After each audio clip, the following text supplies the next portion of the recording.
दीपकपुर नाम के एक गांव में अजय नाम का एक शख्स रहता था। उसकी एक टूटी फूटी सी झोपड़ी थी जिसमें वो अपने परिवार के साथ रहता था। उसके साथ उसका परिवार भी रहता था, पर उसकी हालत बहुत ही दयनीय थी। अजय का एक पैर नहीं था, पर इसके बावजूद उसके हौसलों में बहुत जान थी और वो बहुत खुददार था, क्योंकि एक समय वो सेना में एक जवान था, पर एक हादसे ने उसकी पूरी जिंदगी बदल दी और आज वो ऐसी जिंदगी जीने को मजबूर है। अजी देखिए ना, अंजलि का बुखार तो उतर ही नहीं रहा है। 2 दिन हो गए हैं। मुझे तो बहुत डर लग रहा है, कहीं हमारी बेटी को कुछ हो न जाए। चिंता ना करो दीप्ति, मैं इसे गांव के सरकारी अस्पताल में लेकर चलता हूँ। वहाँ डॉक्टर इसे देख लेंगे तो अच्छी सी दवाई देंगे। चलो अब देर ना करो, चलो। दीप्ति और अजय अंजलि को लेकर गांव के अस्पताल जाते हैं, पर वहाँ पहले से ही बहुत भीड़ थी और डॉक्टर ने अंजलि को देखने से भी मना कर दिया था। देखो, इस समय अस्पताल में न दवाई है और न ही कोई बेड खाली, इसलिए अच्छा होगा कि आप इसे किसी प्राइवेट अस्पताल में ले जाएं, वरना आपकी बेटी को कुछ भी हो सकता है।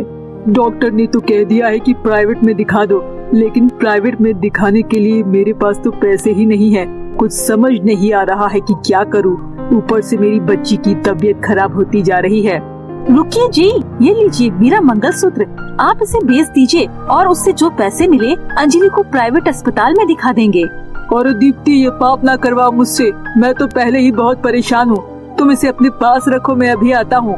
अजय बाहर चला जाता है और एक पेड़ के नीचे बैठकर अपनी किस्मत पर रोने लगता है। हे भगवान, ये तो मुझे किस जन्म की सजा दे रहा है। मेरी बेटी बीमार है, पर फिर भी मैं कुछ नहीं कर सकता। देश के लिए अपने हाथ और पैर भी गवा दिए, बदले में मुझे क्या मिला? कुछ भी नहीं, उल्टा सेना से ही निकाल दिया। उस दिन अगर मैं दुश्मनों से अपनी जान पर खेल कर ना लड़ता, तो आज कम से कम मुझे ये दिन तो नहीं देखना पड़ता। अजय ऐसे ही रोए जा रहा था, तभी एक और सैनिक जो कि बीएसएफ से था और अपने गांव जा रहा था, उसकी बात सुन लेता है और उसके पास आता है। रो मत भाई, अब तुम्हारा भाई आ गया है ना, अब तुम्हें चिंता करने की कोई जरूरत नहीं है। देश की रक्षा करने वाले सिपाही का ये हाल मैं कभी नहीं होने दूंगा। अरे भाई, तुम कौन हो? ड्रेस से तो एक जवान लगते हो, पर तुम मेरी मदद क्यों करना चाहते हो?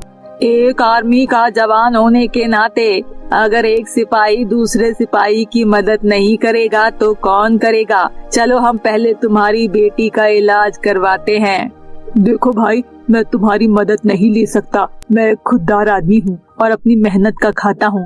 आज तक मैंने किसी से 1 रुपया मांग कर नहीं लिया और ना ही तुम्हारा लूंगा। अरे तो उधार समझ के रख लो, जब हो तो लौटा देना।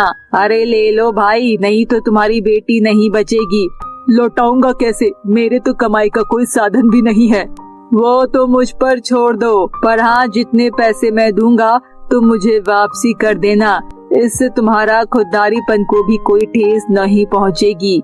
विनोद अजय के साथ उसके घर जाता है और उसकी बेटी को एक प्राइवेट अस्पताल में भर्ती करवा देता है, जहां डॉक्टर उसका इलाज शुरू कर देते हैं। तब विनोद अजय से कहता है, चलो मेरे साथ। लेकिन कहाँ? अरे मेरे पैसे वापस करने हैं ना, तो जो मैं कहता हूँ करते जाओ और चलो अभी मेरे साथ। विनोद अजय को बाजार में ले जाता है और वहाँ जाकर कई सारे पटाखे खरीद लेता है और गांव में आकर एक दुकान भी, और उस दुकान पर लिख देता है फौजी की पटाखा दुकान। ये देख अजय बहुत खुश होता है। लो संभालो अपनी दुकान, दिवाली आ रही है, पटाखों की बिक्री बहुत होगी और उस बिक्री से जो पैसे हो उससे तुम धीरे धीरे मेरा कर्ज भी उतारते जाना। अरे भाई, तुम तो भगवान बनकर मेरी जिंदगी में आए हो। मैं तुम्हारा ये एहसान जिंदगी भर नहीं भूलूंगा और हाँ, जल्द ही तुम्हारे सारे कर्जा उतार दूंगा। अब मैं चलता हूँ भाई, मेरे भी परिवार वाले मेरा इंतजार कर रहे होंगे। साल भर बाद गाँव जा रहा हूँ ना। हाँ जाओ भाई, पर अपना नंबर देते जाओ, ताकि जब मेरे पास पैसे इकट्ठा होंगे तो मैं तुम्हें दे दूंगा। और एक फौजी का दूसरे को सलाम। विनोद अपने गांव चला जाता है। उधर अजय की दुकान अब चलने लगती है। गांव के बच्चे और बड़े उसी से पटाखे खरीदते हैं। पटाखों के साथ अजय अब दिवाली की सजावट के सामान भी बेचने लगता है, जिससे अजय की कमाई और बढ़ जाती है। दीप्ति, ये लो आज की कमाई। कितने हैं जी?